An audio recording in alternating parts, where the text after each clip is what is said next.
তৃতীয় বিশ্বযুদ্ধ শুরু হয়ে গেছে, ঠিক এমন বিস্ফোরক বার্তা দিয়েছেন ইউক্রেনের সাবেক সেনাপ্রধান। রাশিয়া ইউক্রেন যুদ্ধ, উত্তর কোরিয়ার দাপাদাপি অনেক সময় প্রশ্ন জাগিয়ে তুলছে, আসলেই কি তৃতীয় বিশ্বযুদ্ধ শুরু হয়ে গেছে?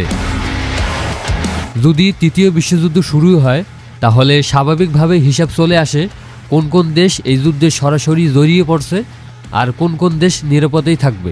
গ্লোবাল পিস ইন্ডেক্সের সবশেষ তথ্য বলছে ইউরোপের দেশ হয়েও আইসল্যান্ড নিরাপদে থাকবে। এখানে যুদ্ধের আঁচ একবারই লাগবে না। মনে করা হচ্ছে তৃতীয় বিশ্বযুদ্ধে সবচেয়ে শান্তিপূর্ণ থাকবে দেশটি, কারণ এর ভৌগোলিক অবস্থান মার্কিন সামরিক জোট ন্যাটো সদস্য হলেও আইসল্যান্ডের অবস্থান আটলান্টিক মহাসাগরের মাঝখানে। এর নিজস্ব কোনো সেনাবাহিনী নেই।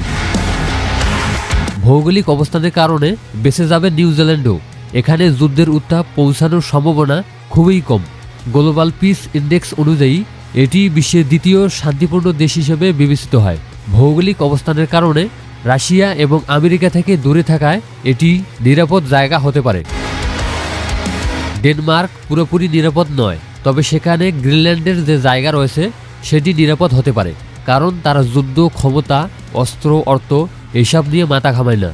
ইংল্যান্ডের পাশের দেশ আয়ারল্যান্ড, এটি ন্যাটোর সদস্য নয় কিন্তু ব্রিটেনের পাশে অবস্থিত, ফলে ব্রিটেন যদি সুরক্ষিত থাকে তাহলে রক্ষা পেতে পারে আয়ারল্যান্ডও। তবে ইউরোপ, আমেরিকা, রাশিয়া, চীন, ইরান, ইসরায়েল, উত্তর কোরিয়া যুদ্ধে জড়ালে ব্রিটেনেরও ছাড় পাওয়ার সুযোগ থাকবে না বললেই মনে করেন নিরাপত্তা বিশ্লেষকরা। গ্লোবাল পিস ইন্ডেক্সের তালিকায় কানাডারও নাম রয়েছে।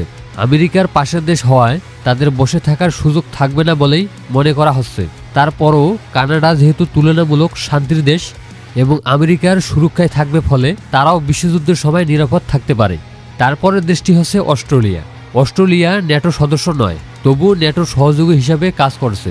বিশ্বযুদ্ধ শুরু হলে তারাও জড়িয়ে যেতে পারে, কিন্তু অস্ট্রেলিয়ার ভূখণ্ড রক্ষা পেতে পারে তাদের ভৌগোলিক অবস্থানের কারণে।